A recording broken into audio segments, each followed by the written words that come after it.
আপনার ব্যাংকে কষ্টার্জিত লক্ষ লক্ষ টাকা রয়েছে, অথচ আপনি ব্যাংকে এটিএম করে টাকা তুলতে গেলেন, সেখানে দেখতে পেলেন যে আপনার এটিএম কার্ডটাই ব্লক হয়ে গেছে। ফোন পে, গুগল পে ব্যবহার করছেন, ট্রানজেকশন ফেল হয়ে যাচ্ছে, কাউকে টাকা পাঠাচ্ছেন নিয়ে আপনি এইটা হচ্ছে, এই প্রবলেমটা হওয়ার জন্য আপনি ব্যাংকে ছুটে গেলেন।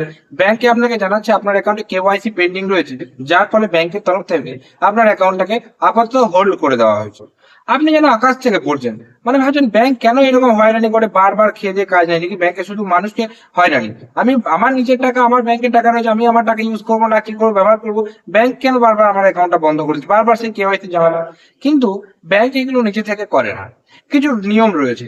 আজকের এই ভিডিওতে আমরা আপনাদেরকে জানাবো, আপনার যদি এরকম হয়ে থাকে, ব্যাংক অ্যাকাউন্ট বন্ধ হয়ে থাকে, তাহলে কেওয়াইসিটা সঠিকভাবে কিভাবে করবেন। এবং 2 নম্বর হচ্ছে, প্রতারকরা আপনার এই রকম অ্যাকাউন্টের পরিস্থিতির সুযোগটাকে কাজে লাগিয়ে আপনার সাথে প্রতারণা করে আপনার লক্ষ লক্ষ টাকা গায়েব করে নিতে পারে এক ক্লিকে। অবশ্যই ভিডিওটি শেষ পর্যন্ত দেখবেন, পুরো বিষয়টা বুঝতে পারবেন। নমস্কার, আমি জয়ন্ত দাস, আপনারা দেখছেন ডিজিটাল বাংলা চ্যানেল, যেখানে আমি ব্যাংকিং বিষয়ক video, government update related video এবং important document related update, important document related video upload করার চেষ্টা করতে থাকি। তাই অতি অবশ্যই আমাদের চ্যানেলটির সাথে থাকতে পারেন, চ্যানেলটাকে সাবস্ক্রাইব করে রাখতে পারেন, তাহলে নিত্য নতুন আপডেটগুলো আপনারা এই চ্যানেলে পেয়ে যাবেন। প্রথমেই আপনার এটা জেনে নেওয়া দরকার যে ব্যাংক কেন বারবার কেওয়াইসি চাই। এটা ব্যাংকের কোনো খামখেয়ালি করা না যে মনে হলো আপনাকে কেওয়াইসি আপডেট করতে হবে, তার জন্য আপনার অ্যাকাউন্ট বন্ধ করে দেবো, এরকম না।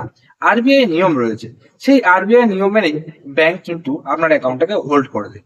কিছু ব্যাংকে ব্যাংকের তাদের কাস্টমারদের জন্য এই কেওয়াইসিটা করতে হবে। কেন?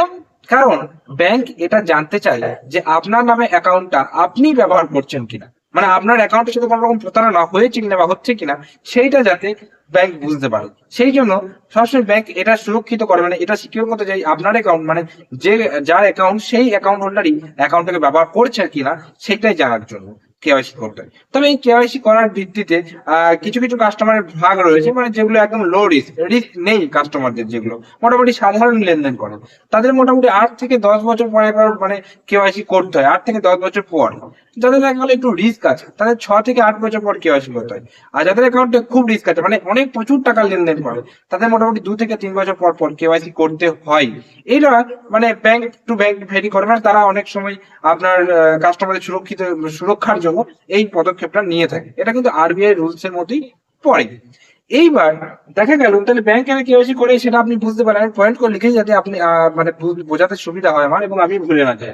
এবার আসি যে কেওয়াইসি করতে যাচ্ছেন, আপনার অ্যাকাউন্টটা হোল্ড হয়ে রয়েছে, কেওয়াইসি করবেন, সেক্ষেত্রে প্রতারকরা কিভাবে কাজে সুযোগ লাগাই দেখেন।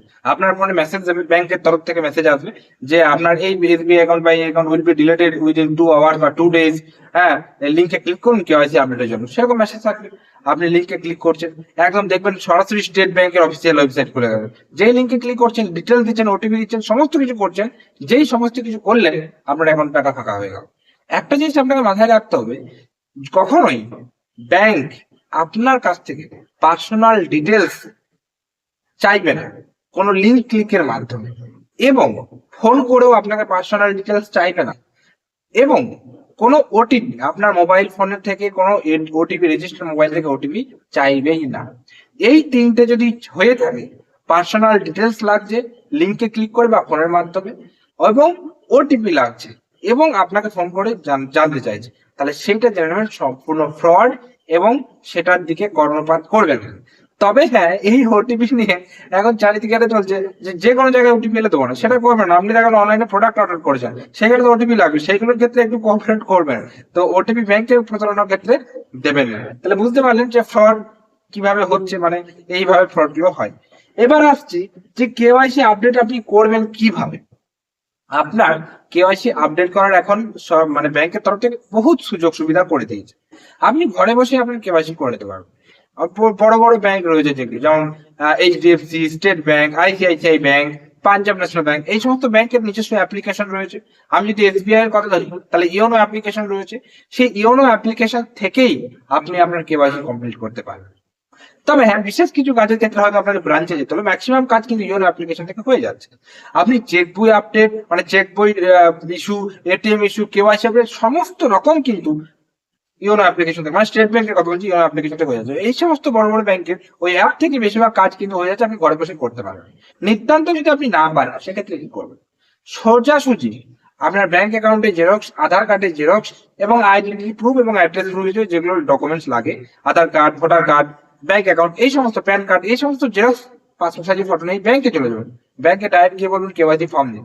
যেহেতু আপনি আগে থেকে জানেন আপনার কেওয়াইসি করতে হবে, ফর্ম দিবেন, ফিল আপ করবেন, ব্যাংকে জমা দিয়ে দেবেন। উইদিন আওয়ার্স আপনার মানে গ্রাহক যারা কাস্টমার ব্যাংকের স্টাফ রয়েছে আপনার অ্যাকাউন্টটাকে রিঅ্যাক্টিভ করে দেবে, পুনরায় চালু করে দেবে, আপনি আবার ইউজ করতে পারবেন।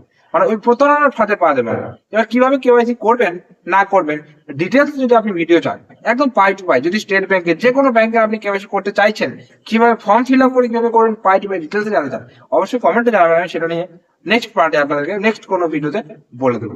এটা বিষয় এটাই যে কিভাবে কেওয়াইসি করবেন, এই দুটো মেথড মোটামুটি আমি আপনাকে বললাম যে এভাবে আপনি করতে পারবেন। এবার আরেকটা বিষয় যেটা আপনাকে মাথায় রাখতে হবে, যে দেখা গেল আপনার সাথে স্ক্যাম হয়ে গেল, আপনার সাথে স্ক্যাম প্রতারণা হয়ে গেছে অলরেডি, সেক্ষেত্রে কি করবেন? সেক্ষেত্রে যেটা আপনাকে করতে হবে, অবশ্যই আপনার অ্যাকাউন্ট থেকে সাইবার সিকিউরিটি যে রয়েছে, সাইবার সিকিউরিটি হেল্পলাইন নাম্বার 1930, সেখানে কল করতে হবে, অথবা cybercrime.com.in যে অফিসিয়াল ওয়েবসাইট রয়েছে সেখানে জানাতে হবে। আপনার সাথে যদি ব্যাংকের কোনো রকম প্রতারণা হয়, এই দুটো কাজ করতে হবে।